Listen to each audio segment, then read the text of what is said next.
പേര് പറയണ്ടാണ്. അല്ല, പേര് പറയാതെ പിന്നെ ജയന്തൻ്റെ പേര് ഇങ്ങനെ പറഞ്ഞുകൊണ്ടിരിക്കുകയും ചെയ്യാൻ, മറ്റൊരു പേര് പറയാനും പാടില്ല. അത് ശരിയാവില്ല.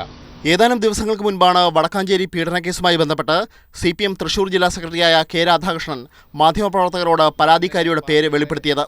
ഇത് സംബന്ധിച്ച് നിരവധി നേതാക്കൾ പരാതി നൽകിയിരുന്നു. പീഡനക്കേസിൽ ഇരകളാകുന്നവരുടെ പേര് വെളിപ്പെടുത്താൻ പാടില്ലെന്നാണ് നിയമം.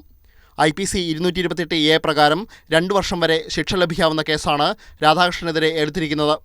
DGPയുടെ ഉത്തരവിൻ്റെ അടിസ്ഥാനത്തിൽ തൃശൂർ റേഞ്ച് IG-യുടെ നിർദ്ദേശപ്രകാരമാണ് കേസെടുത്തത്. സിറ്റി പോലീസ് കമ്മീഷണർ പ്രാഥമിക അന്വേഷണത്തിന് ഉത്തരവിട്ടിരുന്നു. Thrissur city special branch assistant കമ്മീഷണർക്കായിരുന്നു അന്വേഷണ ചുമതല. ഈ അന്വേഷണത്തിൻ്റെ റിപ്പോർട്ടും കമ്മീഷണർക്ക് ലഭിച്ചിട്ടുണ്ട്. മാതൃഭൂമി ന്യൂസ്, തൃശൂർ. അത് സംബന്ധിച്ച് പാർട്ടി ജനറൽ സെക്രട്ടറി പറഞ്ഞ അഭിപ്രായം തന്നെയാണ് പാർട്ടി സംസ്ഥാന കമ്മിറ്റിക്കുള്ളത്. CPM-ൽ പാർട്ടി ജനറൽ സെക്രട്ടറിക്ക് ഒരു അഭിപ്രായവും സംസ്ഥാന കമ്മിറ്റിക്ക് വേറൊരു അഭിപ്രായവും എന്നൊരു പാർട്ടിയല്ല Communist Party of India Marxist.